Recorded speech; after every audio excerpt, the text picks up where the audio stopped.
Good morning students. आज मैं गद्य का पहला चैप्टर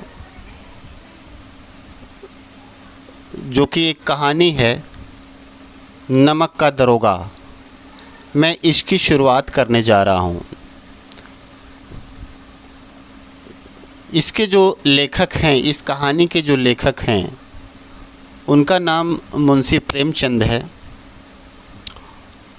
और इनके प्रारंभिक जीवन, जन्म, मृत्यु और इनकी साहित्यिक रचनाओं के बारे में भी आप सबको जानना बेहद ज़रूरी है। तो सबसे पहले मैं इस कहानी के लेखक के परिचय से इस पाठ की शुरुआत करूंगा।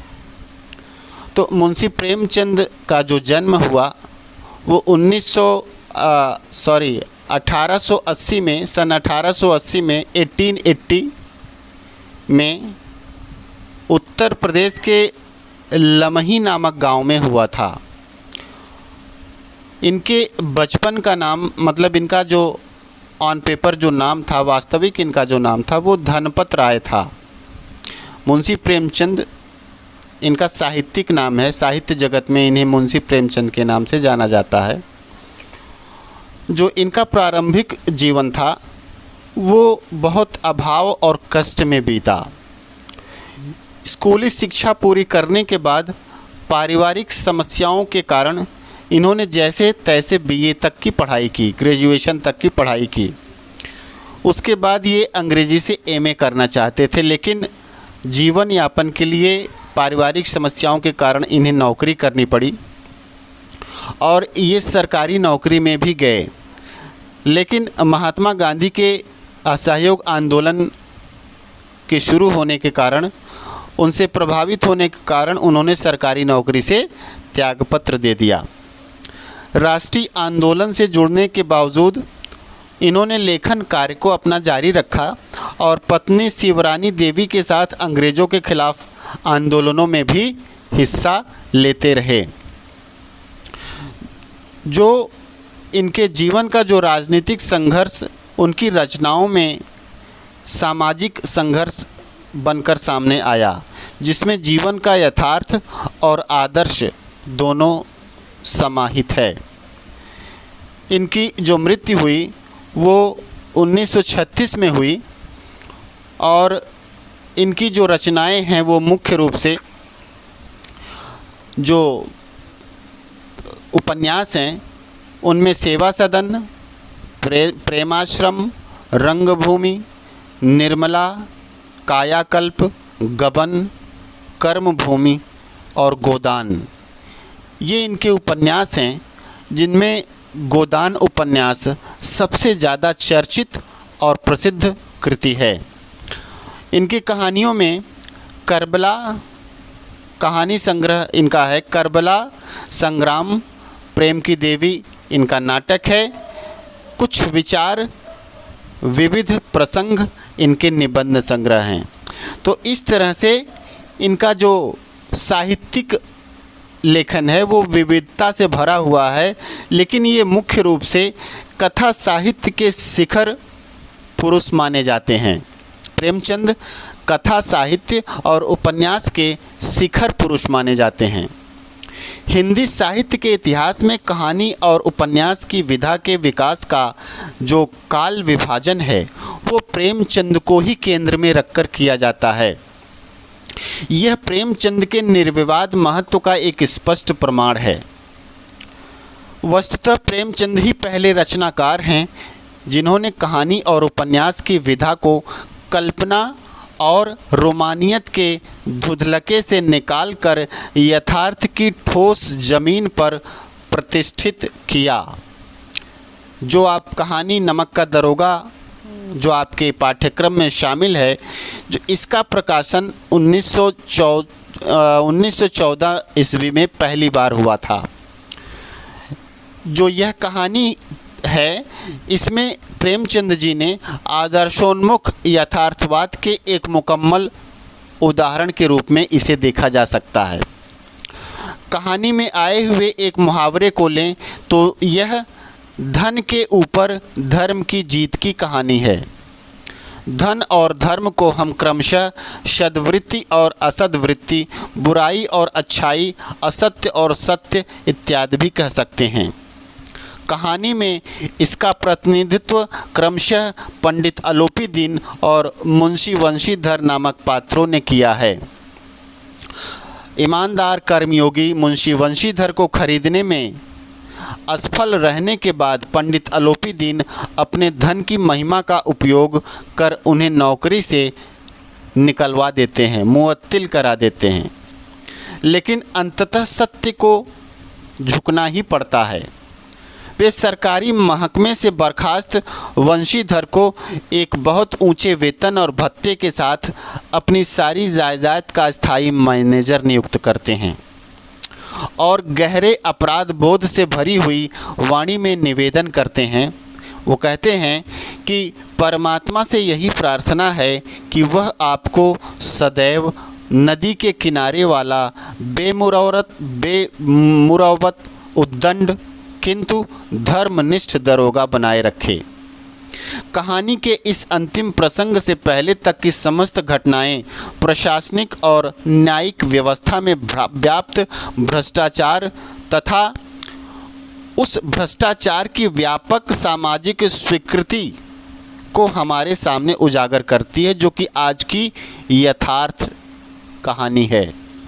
ईमानदार व्यक्ति के अभिमन्यु के समान निहत्थे और अकेले पड़ते जाने की यथार्थ तस्वीर इस कहानी की बहुत बड़ी खूबी है।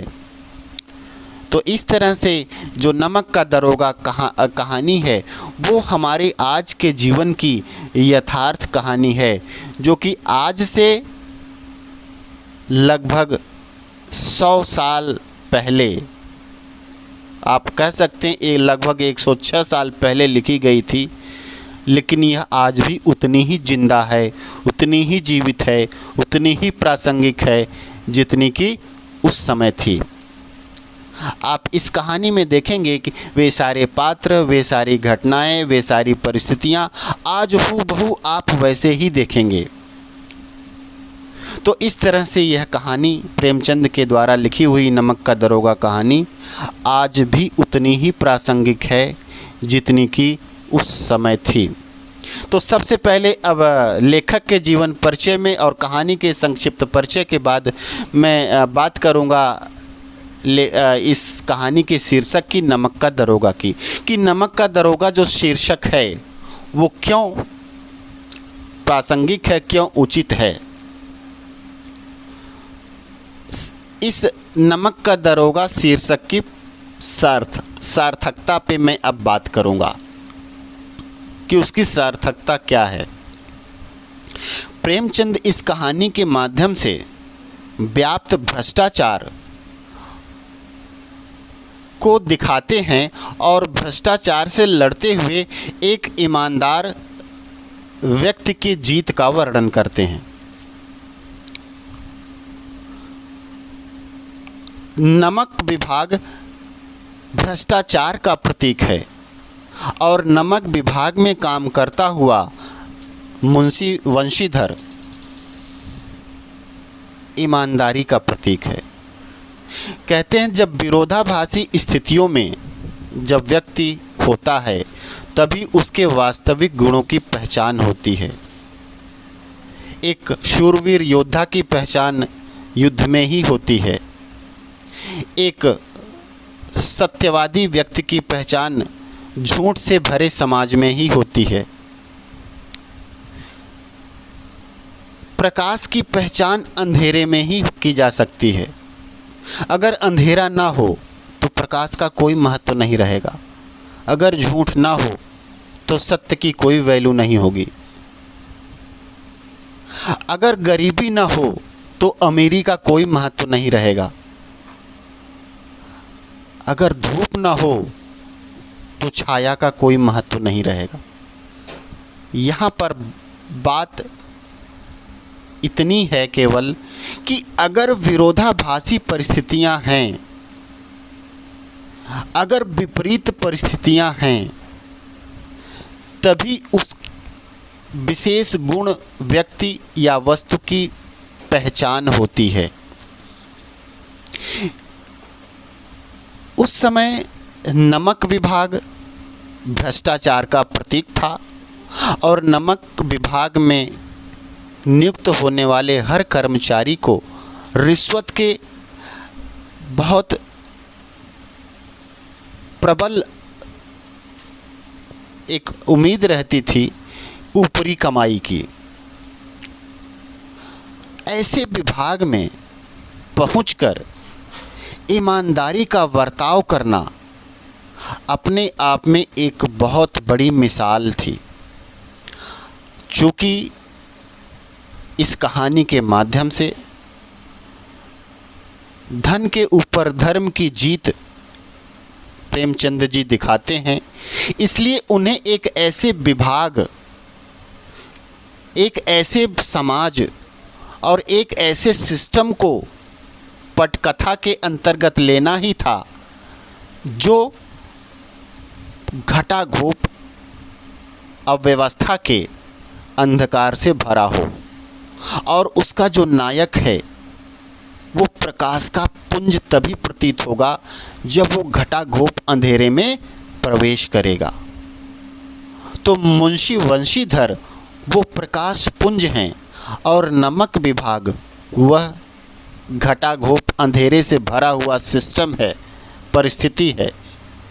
इसलिए इन दोनों का मेल कर दिया गया और उसी से बना नमक का दरोगा, अर्थात एक ऐसा दरोगा, एक ऐसा अधिकारी जो व्यापक रूप से भ्रष्ट विभाग में नियुक्ति पाता है, लेकिन उसके भ्रष्टाचार को काटने की कोशिश करता है और अंततः शहीद हो जाता है, लेकिन वह हार नहीं मानता। इसलिए कहानी का जो मूल है उसको दिखाने के लिए यह जो शीर्षक है नमक का दरोगा वो पूरी तरह तर्कसंगत है, पूरी तरह सार्थक है और इस शीर्षक के माध्यम से लेखक की जो मंशा है, जो उद्देश्य है इस कहानी से, वो पूरी तरह प्रकट होती है कि वह अंततः चाहता क्या है। तो इस तरह नमक का दरोगा एक सार्थक, सुव्यवस्थित और तार्किक शीर्षक है जिसके माध्यम से हम इस कहानी को लंबे समय तक रुचिपूर्वक पढ़ते हैं और इसे अपने जीवन में वास्तविकता के रूप में हम पहचान कर सकते हैं।